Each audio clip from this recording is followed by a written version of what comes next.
Ladies and gentlemen, welcome to Darlington Locomotive Works.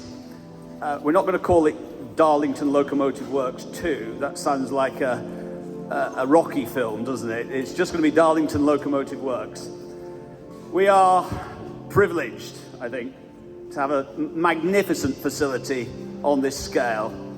And I can't picture, actually, anywhere else in railway heritage in the UK that is so beautifully equipped. Now, this is not just about this building. This building is one element only of the Darlington Rail Heritage Quarter concept. And we are a major stepping stone on the route to preparing for the 200th anniversary. I have that effect on my children as well, sorry. This is one stepping stone on the way to the celebration of the 200th anniversary of course, of the Stockton and Darlington Railway in September 2025. The other component parts of the project, in addition to this amazing facility, is the redevelopment of our former home at Hopetown Lane, the redevelopment of the old goods shed in the grounds of the Head of Steam Museum, the redevelopment of the Head of Steam Museum. It's a phenomenal amount going on here, folks. The building of a connecting footbridge between this building and next door. Don't worry, those of you who've been to the viewing gallery, that rather frightening door is not for the lemmings who haven't enjoyed their visit here. That will actually go across a bridge, so there'll be real connectivity. In that direction, about 400 yards away, is the 1861 engine shed, of which we get half of that as well for storage. But in the short term, our half will be a temporary home for North Eastern Locomotive Preservation Group. And on top of that is a significant amount of railway infrastructure, including about 700 to 800 yards of running line down past the rolling mills. This facility will be enhanced with rail connectivity, and we will have a connection onto the main line, which is absolute plus. And finally, we aspire to build a turntable just in front of McDonald's. There is no coincidence there, by the way, folks. We're not providing entertainment for the customers of McDonald's. It just happens to be where the optimum location for the turntable is. What that means is that we go from being an organisation with a building in which we can build things and do some minor repairs. From those limited objectives, we now have a facility in which we become able to support mainline rail operations, because all of a sudden, if you can bring an engine off the main line, we have watering facilities, we have coal facilities, and in due course a turntable. We've got everything you need to make a visit by a mainline tour to Darlington not just desirable but very practical. And clearly there is a business model for us to develop there in terms of our relationship with other mainline operators. So this is not just a new Darlington Locomotive Works as it was before. The opportunity that presents itself to us commercially, as well as from a heritage perspective, is absolutely phenomenal. It does require a complete mindset change on the part of us in terms of our business model and in terms of our governance. Because what we want to do is to make sure that we extract every pound of value from the assets that we have got. Now, we are eternally grateful to Darlington Borough Council. This is their facility, we don't own it. Although we will own the track, by the way, that's going to be laid by us in due course. But Darlington Borough Council are the custodians and owners of this building, £4.5 million invested in this facility. And in my view, that, and that of my colleagues, that is a major sign of the confidence that the town has in us as an organisation. I used to think, until recently, that we were the only people building railway engines in Darlington. With another hat on, I discovered the delights of North Bay Engineering down the road, who are also building locomotives, and an extraordinarily powerful organisation they are too. So there is a great railway heritage of this town that has not been lost, and in fact it's growing. And the investment that you see all around you is tangible evidence of that, because Darlington wants to play its part on the world stage. Every railway around the world can trace its heritage back to 1825 in this town. And hopefully the celebrations in 2 years' time will take that message to the world. Now, it's been a challenging year. You've all been watching the reports. You've been reading avidly the journals that we put out. And there's no point denying that it has been an interesting exercise for the last 18 months. Tornado, the challenge of getting it back on the main line has been interesting, let's put it that way. There has been twists and turns. The fitting of European train control system to the engine, which is an extraordinary achievement, actually. We are the first locomotive in the world to get this new scientific space-age signalling system. And that sets us fair to be a market leader in demonstrating the capability of this equipment in a steam context. But that has also been a challenge, because when you're the first of something, it takes a long time to iron out the problems, but we're nearly there. And it is quite extraordinary. I think I posed the question. We already had about 3 miles of cable on the engine from all the electronics. I think we've now got about 6 miles of cable on the engine. And trying to integrate electronics with the hostile environment of a steam locomotive with steam, smoke, sulfur, you name it, is no mean feat. But I'm blessed with a team in every department that pulls together to make these things happen. What's that horrible phrase? A problem is the start point to a solution. Well, it's that attitude that has been seeing us through. Prince of Wales behind you. I'm delighted that we are in the presence of the Prince of Wales today. Prince of Wales visually does not seem to have made much progress since you probably last saw it, but that belies the fact that some significant things are about to happen. The first of the new boilers in Germany will be delivered pretty soon, actually, once we've done various checks and so on. And once we've got Tornado's boiler out of here, that will occupy that spot. The cylinder block is virtually finished. The machining is, and you will have seen the quite most extraordinary images of this thing. It's like a Henry Moore sculpture. In fact, I'm rather loath to use it. I don't want to get dirty. And so that's coming back soon as well. And we're well on track to starting to get this thing looking like a decent engine. What I'm not going to do is go down that fatal route of all railway preservationists and say, oh, it'll be ready on X day, only to have to eat my words. But I promise you, as investors in this machine, we will do it as quickly and efficiently as is humanly possible. It would be nice for it to be in steam in 2025. My sense is that is probably too ambitious. I hate quoting Boris Johnson, but this is an oven-ready engine. You know, we can spend the money as fast as you send it to us. The valve gear needs a little bit more design work, but other than that, we're there. Just give us the cash.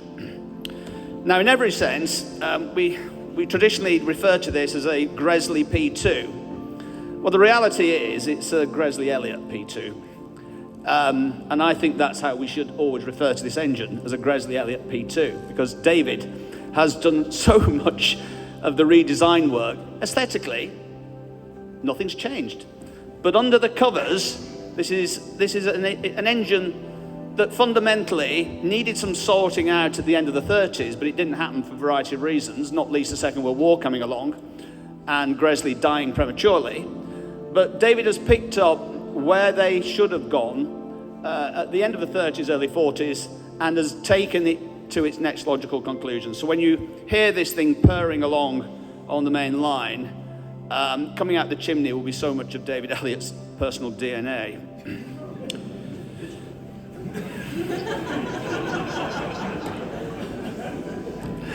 I'll pretend I didn't hear that, but... As to the further developments of this building and what we are trying to achieve, the next step is, and this is a commitment placed on us by the council, but we've agreed to it, in exchange for a rent for this building, which is no greater than that we paid for the old works. Now that's an extraordinary position to be in, but we have committed to providing the railway track that will connect this building to the various other facilities. I'm delighted to say that the Army has already been here on a reconnaissance, and in October a track laying exercise will begin, and we will start the process of showing progress. And actually the Army, I'm an ex-soldier myself as well, so have some contacts, but others amongst the trustees also have great contacts in this respect. And the Army's railway organisation are fundamentally people who are full-time professional railwaymen who, in the interest of serving their king and country, put on a different uniform at weekends, and we're delighted to welcome them. The main effort for laying track will actually be from the beginning of next year. For the eagle-eyed amongst you, if you walk from here down past McDonald's to the 1861 shed, there's a brick wall on the left. Peer over it and you will see hundreds, well, at least 1,400 concrete sleepers, all stockpiled for the job, courtesy of Network Rail and others. And we have significant quantities of track in place. And the fittings, I think a few bags of springs or clips or something turned up the other day. So we've got the gear in place. We still need a bit more. We need points. In fact, some points are being delivered in the next couple of weeks. But that is a major commitment and on our behalf. But we will continue to own that track. We obviously don't own the formation on which it sits, but we would own the materials. And we are keen for support in that respect. Without that rail connectivity, this building is suboptimal. And without the turntable, the Rail Heritage Quarter concept, as I keep telling the council and our local MP, is unfinished business. As to you lovely people, well, it's a horrible phrase, isn't it? But it's a bit of a dream factory here. When I talk to you, you've all got very different reasons for being part of the team. But there's one thing that glues everybody together, and it's the love of the inspiration that goes into the concept. And that concept, of course, is building brand new steam locomotives. I rather foolishly, with a journalist, likened this place to Jurassic Park. And what we do is we take the DNA of long dead dinosaurs and we bring them back to life. Well, we know what happened at the end of Jurassic Park. It all went badly, so I think the analogy is a bad one. But what we're here to do is to, if you like, play out your dreams. And I think we all want to see our dreams become real. And the best way to see your dreams become real, folks, and this is where it gets a bit cheesy, is to dig deeper and to get out there and tell your mates about what amazing stuff we do. Because the reality is we've been around for 30 years, and I'm sure that my colleagues across the railway heritage sector will hate me for this, but I believe that this concept is the best way of ensuring that mainline steam exists in 30 years. Old engines get older. There is nothing better than starting off with brand new metal and designing in the modern systems, signalling and so on, that are required for the mainline from the outset, instead of retrospectively bolting the stuff on. I was reminded by Sophie, our marketing director, that if you started paying £5 a month in 1990, well, actually, the equivalent buying power today has gone up to £11.57. That's an inflationary factor. So if you're thinking about giving yourself that early Christmas present, all right, don't spend it on the kids, don't spend it on the grandchildren, all right, spend it on this. Now, why should you do that? Well, first of all, the product. Secondly, people invest in people. And I do hope you get a sense that despite the trials and tribulations of the organisation, the fact of the matter is we have a supremely efficient and resilient team here, which only gets better, and it rises to the challenges. The worst thing you want is a team that's spending your money that collapses under the pressure at the first sign. That's never going to happen. Railway Heritage is not a straightforward organisation, business. You have to assume that the unexpected will happen. And if you don't, you'll fall foul. But we've got a great team, we've got a fantastic facility, And in you folks, we have got the most amazing supporters. So in summary, welcome. The convention is a great occasion. This is a great occasion. Our main connectivity with you is normally through correspondence and your money arriving and bank accounts and so on. But there is nothing better than the warmth of the collective body that I stand in front of me. And I can see some smiling faces. You're either happy or just laughing at me. I'm not sure which. But there is this great glue that binds us together. And I suspect that you'll be hard-pressed to find the strength of this anywhere else. And we hope that you all feel part of this great team. So that's the end of my bit, folks. We're going on to what I call a mini part 2. The first thing is that we're not just here to celebrate the past, but we're also here to celebrate the future and to bring on young people in terms of developing their engineering skills. And I'm delighted that one of our apprentices, Ed Laxton, has now completed his apprenticeship recently. It's a machinist apprenticeship through Darlington College. And a major focal point for that, of course, has been the guiding hand of David Elliott. It's literally just come through. I'm going to invite David to present the certificates to Ed. We might need to engineer some photographs, but where are you, Ed? Ed, hiding there, mate. Now, Ed has got several strings to his bow. The key one is that he is also a very accomplished drone pilot. So a lot of the stuff you've been seeing, the aerial shots, has been Ed flying the plane. So, David, you can do the honours. Thank you. I'll do my best without the microphone. I am very, very pleased after 3.5 years of time that Ed has spent with us when he's done a variety of things, but primarily here as an apprentice machinist. And this came about because before Ed arrived, we'd had 2 years attempting to appoint a manual machinist to do work for us. The problem is, they are like rocking horse dropping. And the reason for this is the colleges today are teaching people to drive computer numerically controlled machines, which is logical because that's what industry wants. But as a result, the time they spend driving manual machinery is minimal, and they're not getting the skill set from it. And so we worked to a certain extent with BEST, which is the Boiler and Engineering Skills Trust, as an initial start.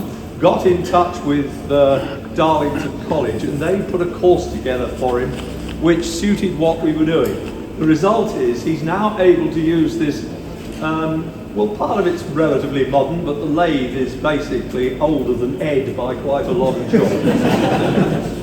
And as we announced when we first received it, it was a lathe from Aldi. Now, you wouldn't normally think this, but we have a large Aldi depot here in Darlington. One of our volunteers was friendly with their plant manager, and the plant manager said, "We've got this lathe you might be interested in purchasing from us," which apparently they'd acquired about 20 or 30 years ago to true up the plastic wheels on the tall supermarket trolleys they use for delivery to the individual shops once they've got flats on them. Well, of course, they don't do that anymore, they just fit a new plastic wheel. Steve Wood, who was our contact here, went in and said, "We are, of course, a charity, and we very much appreciate a donation." And lo and behold, they gave it to us. And it turns out that it's an excellent little lathe. There's nothing vaguely electronic about it, but it's precise and more to the point, Ed hasn't fallen out with it yet. We also have we have another lathe which we're hoping to receive soon, a rather bigger one. So he's got his selection of manual lathes. The milling machine has actually got some modern electronics on it to tell you where its tool is, which is very helpful. But this is great, and Ed has risen to this, produced some excellent work. I hope some of it's on the bench in front of the lathe where you'll be able to see what he's been up to. More recently, he's been learning about how to put steam engines back together again. assisting with fitting the cladding of Tornado. He's a good all-rounder, and we're very, very pleased with the result we've got with him. And it's all, apart from anything else, it helps us with our purpose, which is an educational charity. Now, we do most of this by having yourselves, or and equally the general public coming in regularly, doing talks, explaining how steam engines work and what we're doing. Of course, if we can actually say we've trained an apprentice, that really adds brownie points. Right, well, Ed, I'm going to pass you over this collection of bits of paper here, which has come from the college and elsewhere. And we wish you all the best. We hope you stay with us for some time, but even if you don't, we wish you all the best in your future career. And please at least keep droning for us.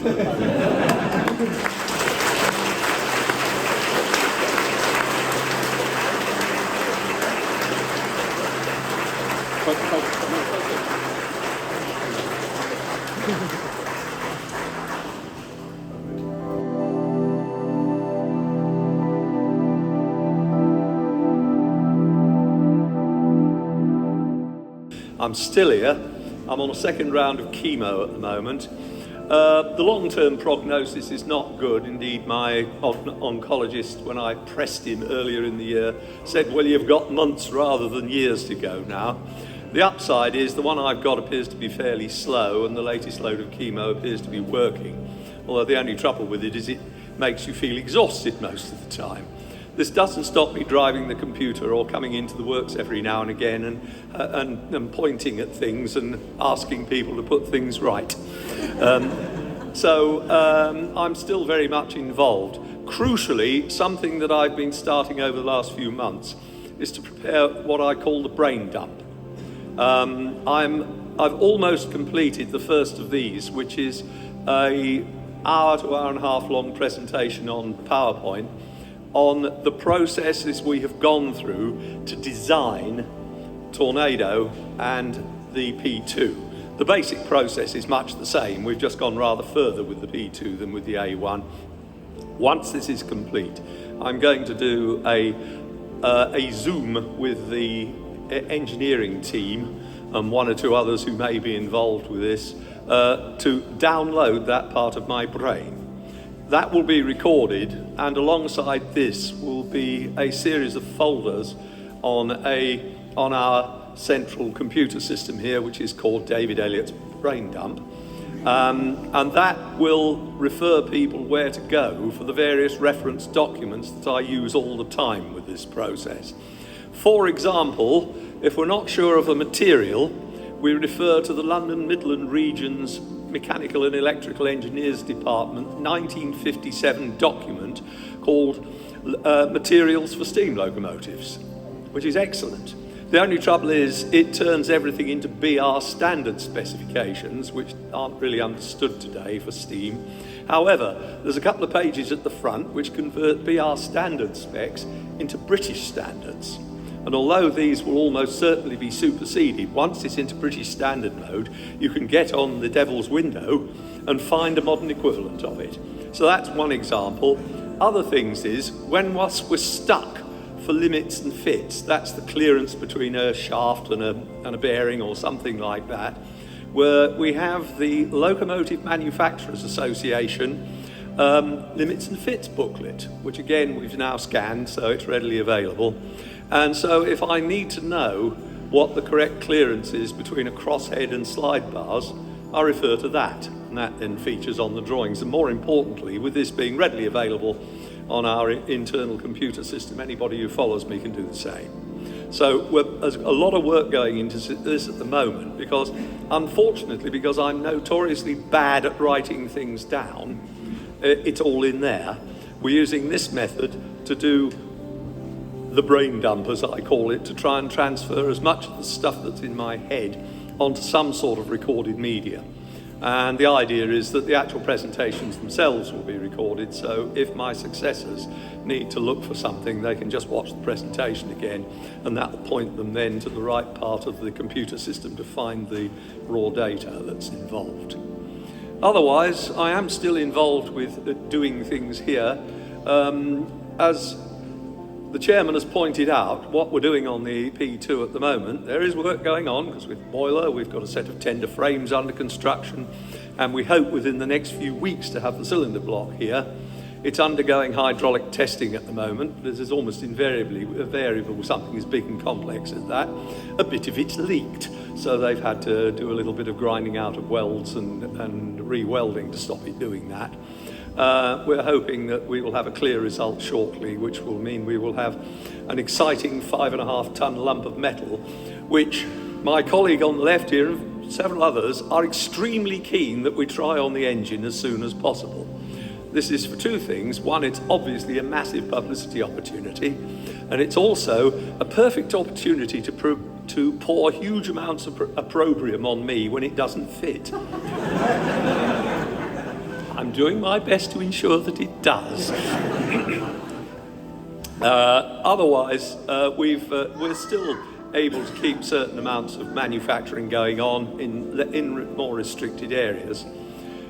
Several of you will be, as Steve mentioned, this building, fantastic as it is, and what I'm so impressed about is that, considering the discussions we had in early days, I am very impressed the way in which our Paul Bruce, who's been our principal link with the council, the contractors and Network Rail, because he does actually work for Network Rail from time to time, which helps, has actually managed to put almost everything we asked for into practice, and it's here. And I keep sort of thinking, where are we going to plug that in? And look at the wall, and there's a socket for it. You know, it's just simple stuff like that.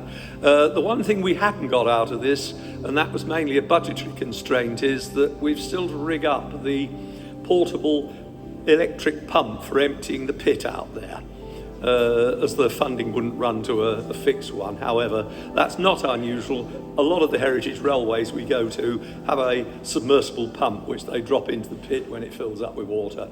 And it will become semi-permanent anyway, so you won't really notice when the pit's got water and you just press the switch and 5 minutes later it's empty. So, yeah, it really is impressive. I'm waiting to see what it's like in the winter to see how effective the ground source heat pump is at actually warming us up in here. Because, of course, the previous place had gas, which is now verboten, but very good. I really don't have very much more to add, in as much as Steve covered nearly everything I could think of. But thank you very much for listening to me. I propose to stay here till I get to the point where I've just got to go and sit down. If you are speaking to me, because I'm on chemo, I'm effectively shielding, which is why I'll be wearing a mask. I'm not shaking hands, and I'd be grateful if you could stay 1.5 meters back or something, just to give me a reduced chance of catching anything today. Okay, thank you.